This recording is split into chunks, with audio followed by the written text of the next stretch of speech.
I don't feel like I have a lot of willpower. What should I be doing from here to make sure that I'm able to, get 2 cookies later on? Because who doesn't want 2 cookies? When I'm starting to approach this thing, I'm trying to reform this habit, I'm trying to commit to a healthier lifestyle, these are the things that are going to help me, and these are the things that I need to watch out for.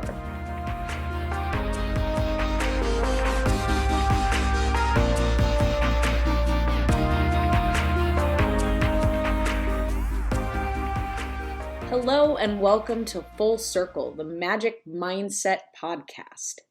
I am Leah Lilly, and I am joined as always by my co-host Matt Carlberg. We aim to bridge the gap between my study of astrology and Matt's study of psychology and sociology. Each week, we pick a specific theme and approach it from 2 different perspectives to come to a deeper understanding from both an astrological and psychological perspective. If you missed out on any of our previous episodes, you can catch up at leahlilly.com/Full Circle Podcast or by searching for Full Circle Podcast on Spotify, iTunes, or YouTube.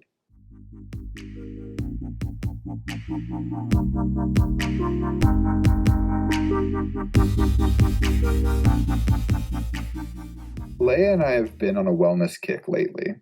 We are what I like to call accountability buddies. We have a couple rules that we follow and check in with each other on to make sure that we are working out every day, eating healthy, drinking water, things like that.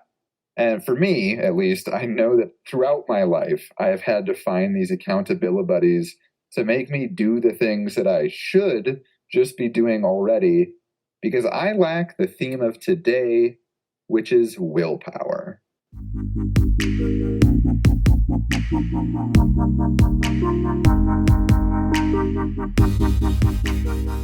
We are in our first full week of Sagittarius season.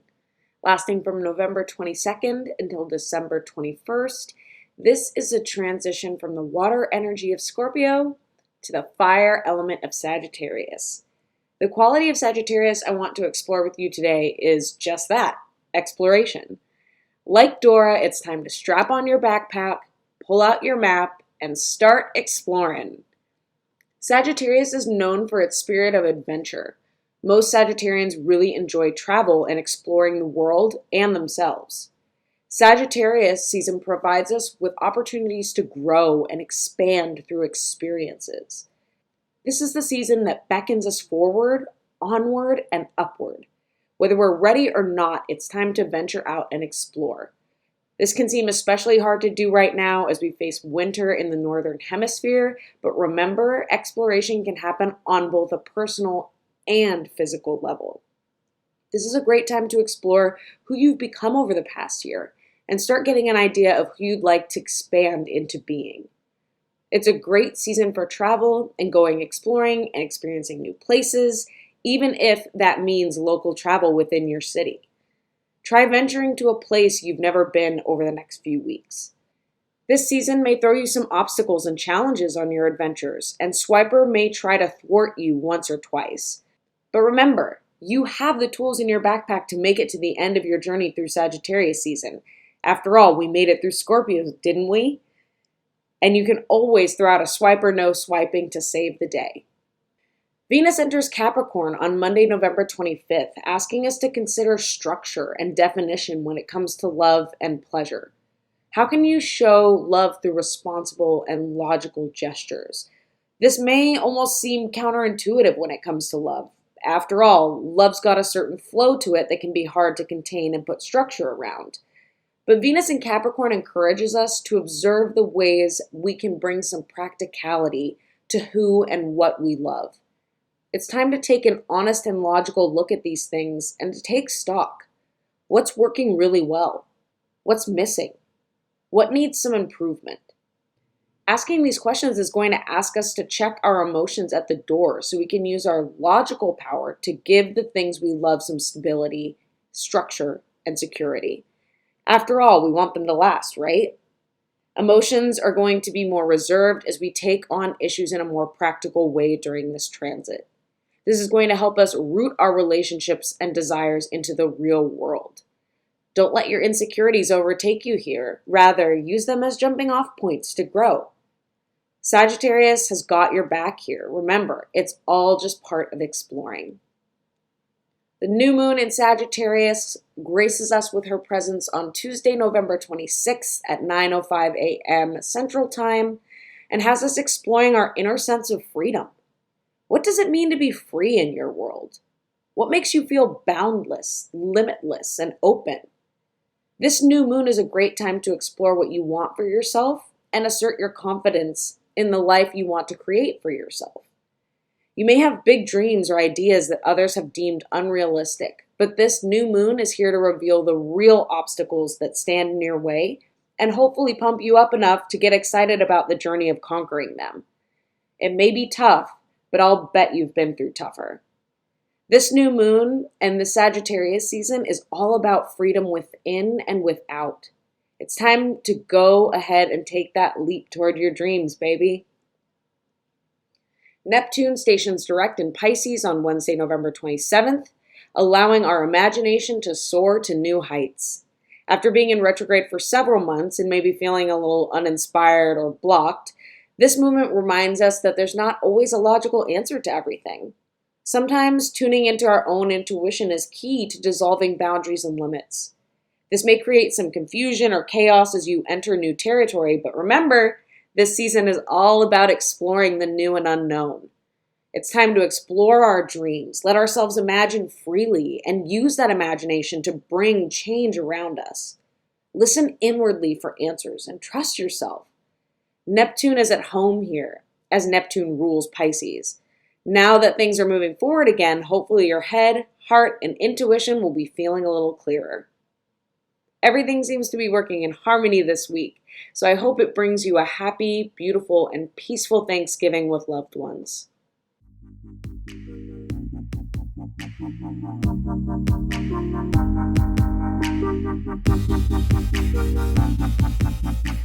When we were thinking about today's theme of willpower, Will Smith came to mind. So we get to talk about Will Smith because he's a great guy. What's your favorite Will Smith movie? Will Smith movie? The first one that I think of is Men in Black.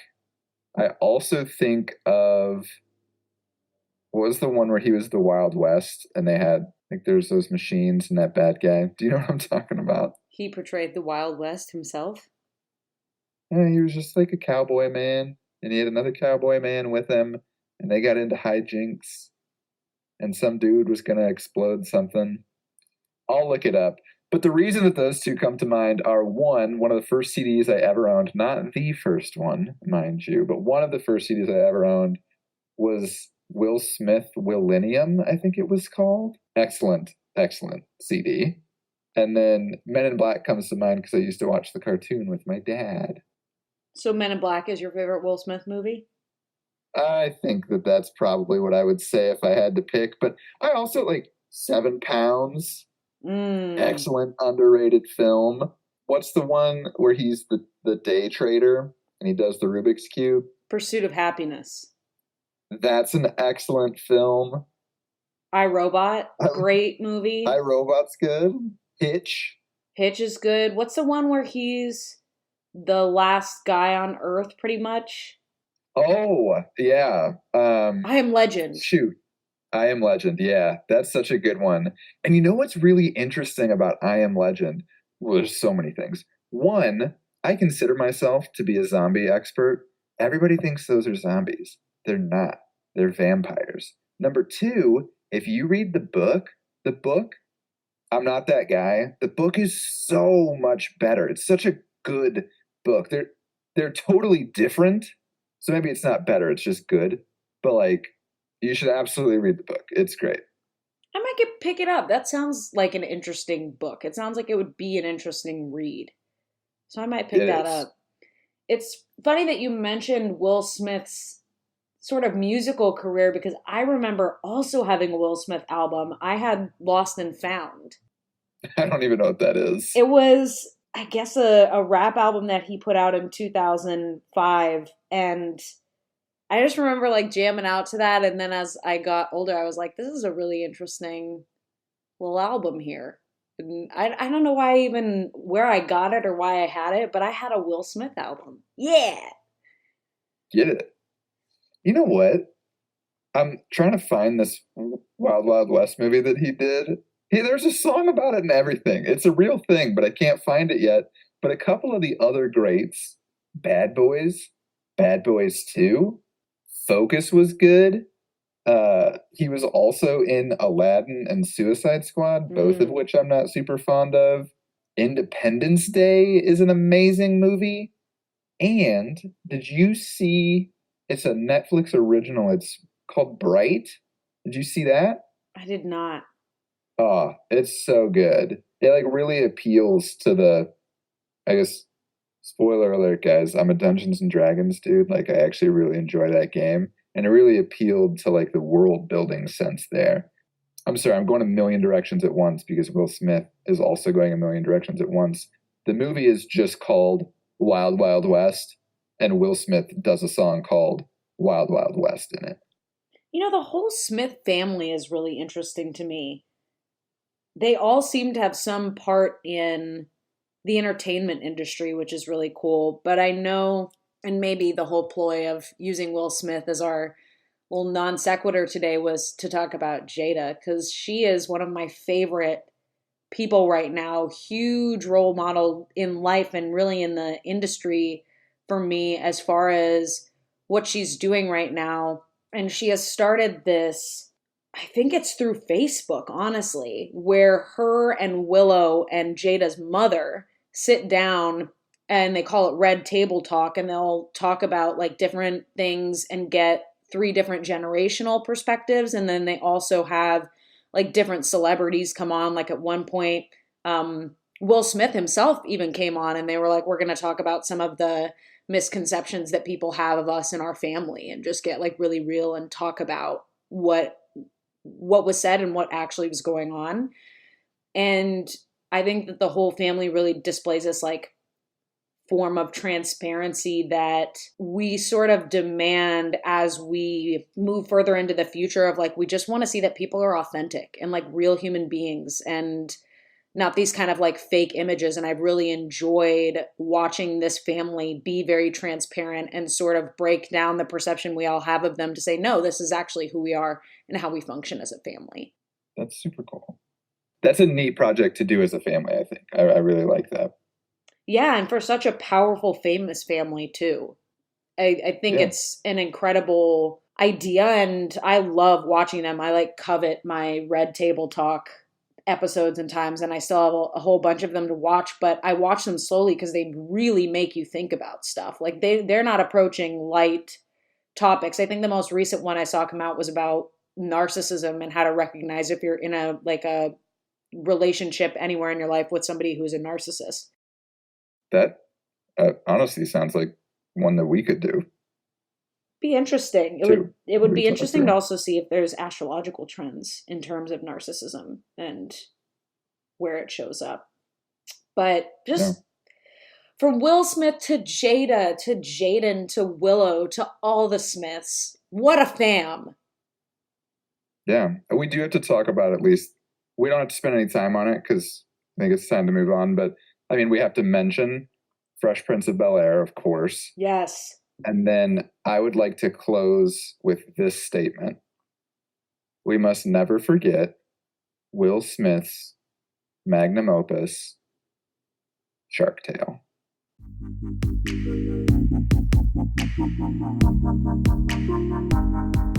Extra, read all about it. Our featured business this week is Thesis Books. This is one of the only places where you can judge a book by its cover. This unique business offers incredible and one-of-a-kind hand-bound journals and books. Thesis Books seeks to share imagination and curiosity with adventure of all kinds. They believe that each of us is full of personality and that what you write, draw, or read should reflect that. you're bound to like this amazing and creative business.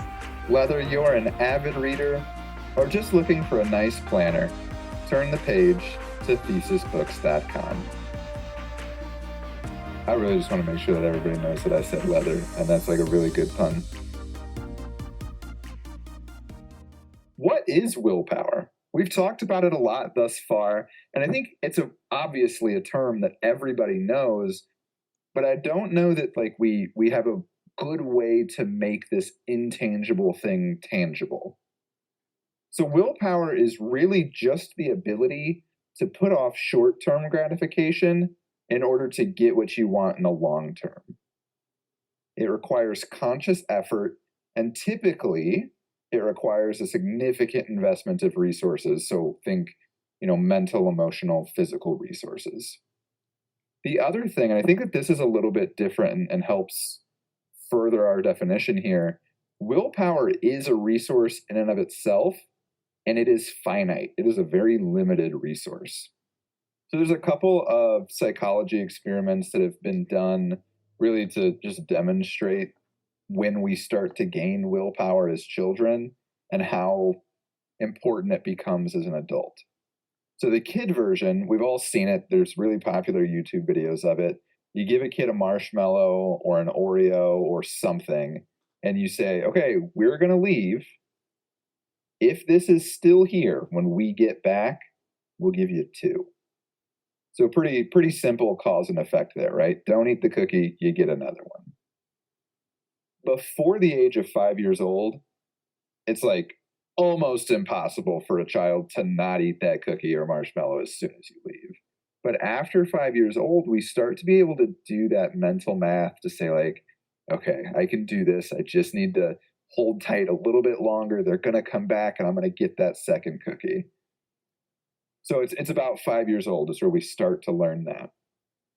As an adult, however, it becomes really easy to see how willpower is a limited resource that's available to us. So the experiment here is you put people in a room with, I think in this specific case, it was a bowl of radishes and a bowl of cookies. One group is told you can eat the cookies, and one group is said you can only eat the radishes. A little bit later on, those same people are given a very difficult puzzle to work on, and they're told to complete it. The group that was able to eat the cookies worked on the puzzle for an average of 20 minutes longer. And what that demonstrates is, I didn't have to exert willpower of only eating these nasty radishes. I could eat those cookies. So I have more of this resource available to me now to make me power through and complete this puzzle. So I think the next natural question from there is, okay, I don't feel like I have a lot of willpower. What should I be doing from here to make sure that I'm able to, get 2 cookies later on? Because who doesn't want 2 cookies instead of a bowl of radishes? So the first one is, I think, just a wellness tip in general. Use it, don't abuse it. So when you deplete your resource of willpower, your body tries to replenish it with other resources. So kind of the example here is, if I have a really long week at work, maybe I want to go out and get a drink after work on Friday. Or I know for me personally, when I have a really hard day, I'm like, you know what?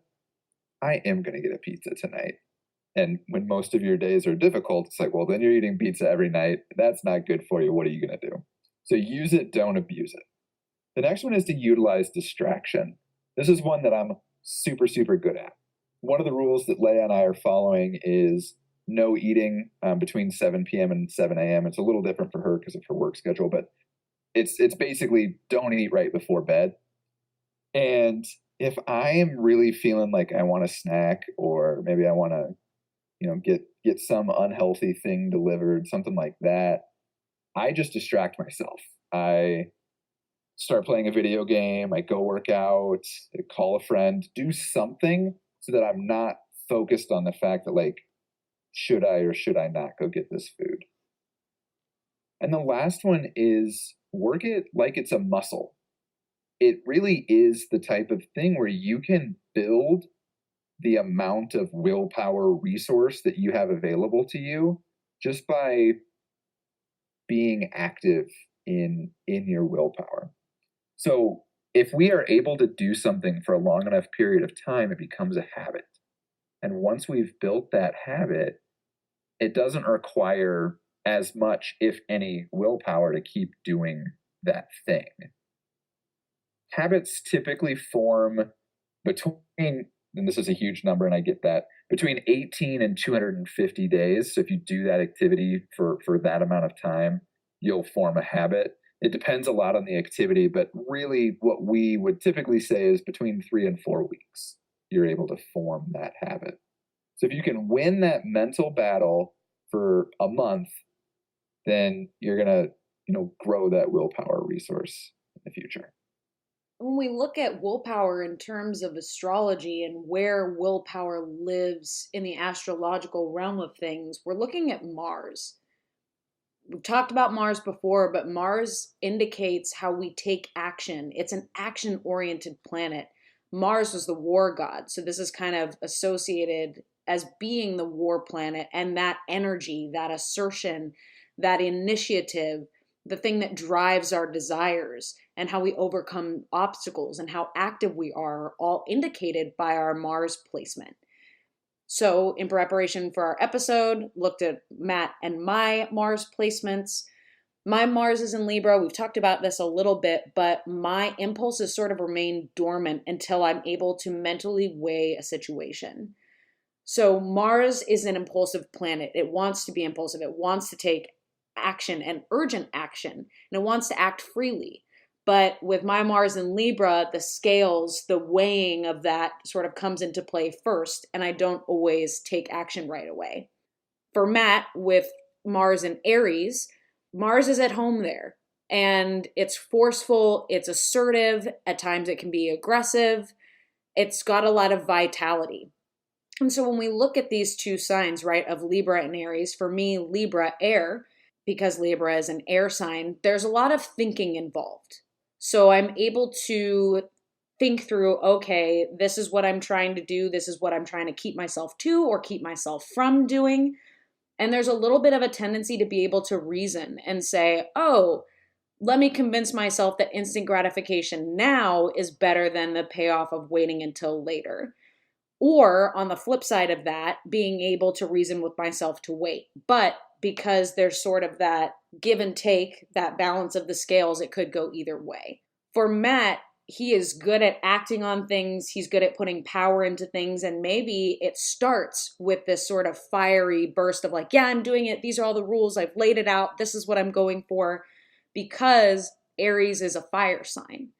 This may mean that there's trouble with follow through. There's initial excitement and initial commitment, but maybe the follow through or the longer haul is a little bit more difficult, which can lead to some falling off the wagon just in terms of willpower in general, whether it's health related or trying to beat a bad habit, whatever it may be. And there's also a tendency or a potential to become too militant and become too forceful about it and too maybe aggressive, that you're not allowing for that change and grace that sometimes comes with practicing willpower, right? Because willpower is a practice. So one of the ways that I've come to best understand willpower is through astrology, and mainly through Mars, because it really does talk about, okay, how is action taken in my life just naturally?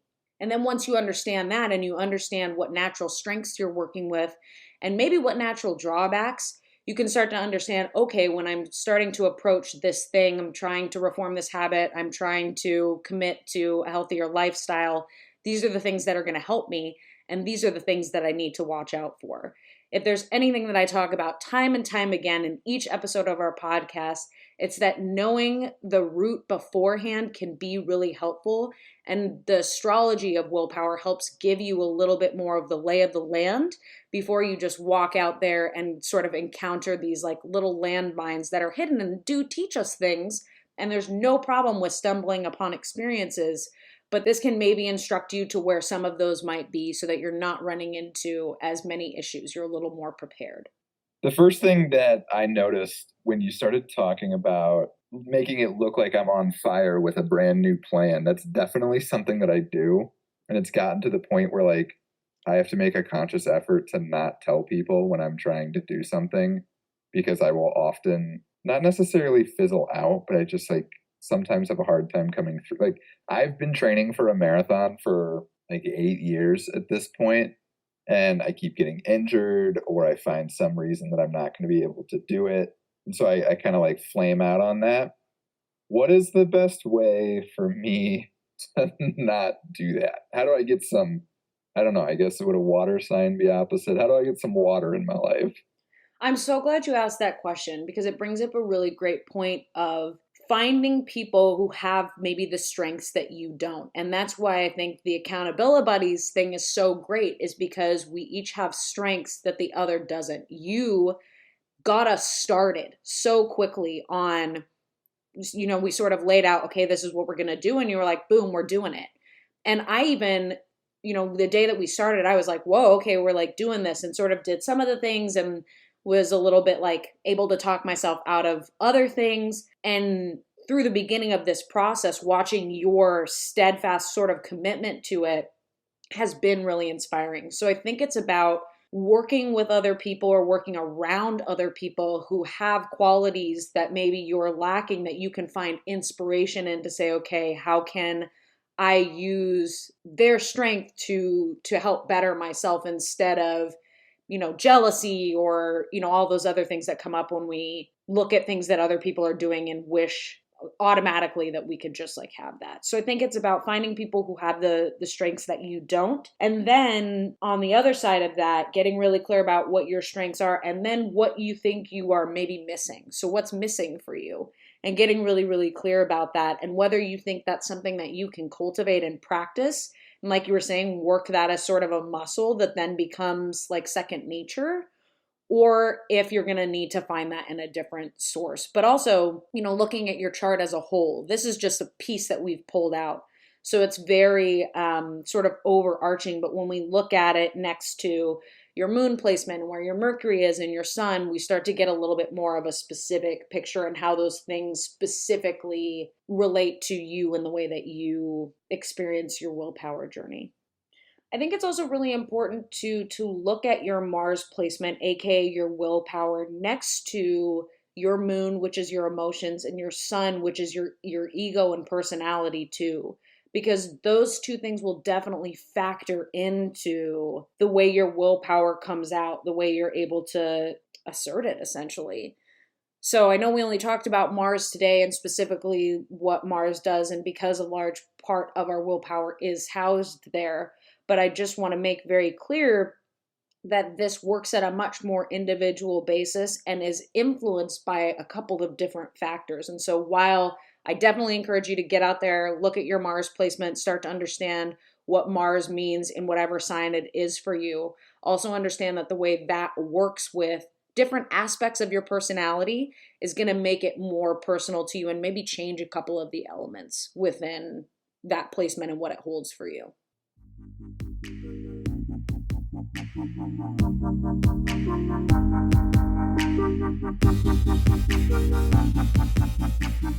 It is a mystical Monday because today's tarot card comes from the Mystic Mondays Tarot deck. It is the King of Pentacles. And this card is a sign of security, financial prosperity, and worldly gain. It's time to commit and be responsible for your best life. And this includes security and a solid financial base. If you've been worried about money or your finances, now is the time to focus in and call in some abundance. It's time to set your vibration right and call in what you're craving. Focusing on what you don't want only creates more room for those type of experiences in your life. What does abundance mean and include to you? Seeking quality over quantity will help raise your vibration. So take some pleasure and find joy in the process of profit. As we move into Thanksgiving week, this week's psychological wellness tip is all about giving thanks. Expressing gratitude has positive effects on those receiving the thanks, but it also helps those giving thanks. Last week's tip talked about making connections, and what better way to make new connections than by recognizing what others are doing for you. And what better way to honor the old connections than by giving thanks when you meet up for that turkey dinner? Take the time this week to recognize even the little things that others do for you and make sure that they know that you appreciate them.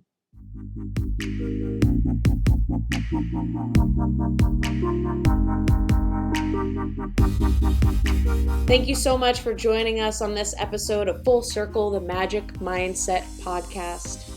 If you want to learn more about us or hear previous episodes, you can visit lealily.com/fullcirclepodcast. There you can find previous episodes and also our show notes where we include previous tarot pulls, links, and more extras from each of our episodes. You can also engage with us on Twitter at @fullcircle_pod. And we also have a community on Facebook under Full Circle, the Magic Mindset Podcast, where we hope to communicate and talk with you. You can share your insights, your thoughts on our themes, and more in that community. If you want to listen to more of our episodes, we are on Spotify and iTunes, and also on my website. We release new episodes every Monday. Thanks so much for joining us, and we'll talk to you next week.